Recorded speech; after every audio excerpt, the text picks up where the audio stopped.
Look at these two drawings. They're essentially the exact same, except the line art on both of them is different. Now ask yourself this. What vibes does each drawing give off based solely on the brush used for the line art? This is the main basis for the brush theory trend.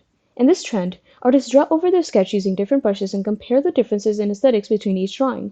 Here, I'm going to participate in this trend as well as analyze and explain the feelings each brush evokes. So, let's get right to it.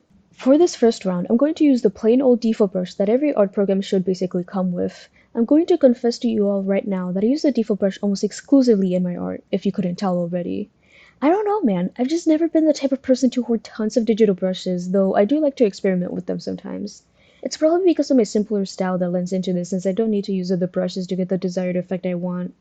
But if you're a newer artist, don't feel like you have to use a bunch of brushes as a crutch for your work. It's not the brush itself that makes a drawing look good, but how you apply it. And I pride myself in my liner despite mostly using the default brush because I use line pressure to emphasize certain details. Anyways, I don't have much else to say in this section, yep, that's the default brush. Here's the finished result.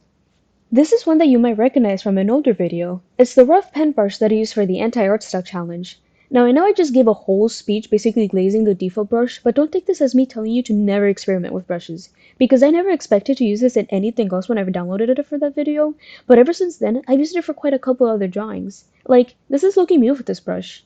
As you can see in the background, I did quite a few other things differently this time. The lines are a lot thinner, though I still used pen pressure in the drawing, and I applied a few extra suggestion lines because I thought they fit nicely with this pen. Overall, this brush is still fun to use, and it was definitely worth the 10 Clip Studio points that I paid for it. Last but not least, we have the flat marker brush. This is another Clip Studio translucent brush with low opacity tips at its ends. While I liked working with this brush, I think if I ever use it again in the future, it will probably be for sketching rather than line art. It took a lot of drawing over some lines to get them as dark as I wanted it to be, and unfortunately I couldn't find out how to edit that in the brush settings. Regardless, I really like how the end result turned out, and it's very different than most of the line art that I've done before. So now that I'm done, I have combined all three of these into a short GIF. The first one gives off a bit of a comic book type of style with its thick outer lines and thin inner ones. The second is a lot scratchier and rough looking, even with most of its lines not being sketchy, and the last one feels soft and sort of flimsy looking. But that's what I've gathered from analyzing my own work. What do you think of each drawing? Which one of these is your favorite? Comment that and anything else you like down below. And also like and subscribe if you like the video. That's it.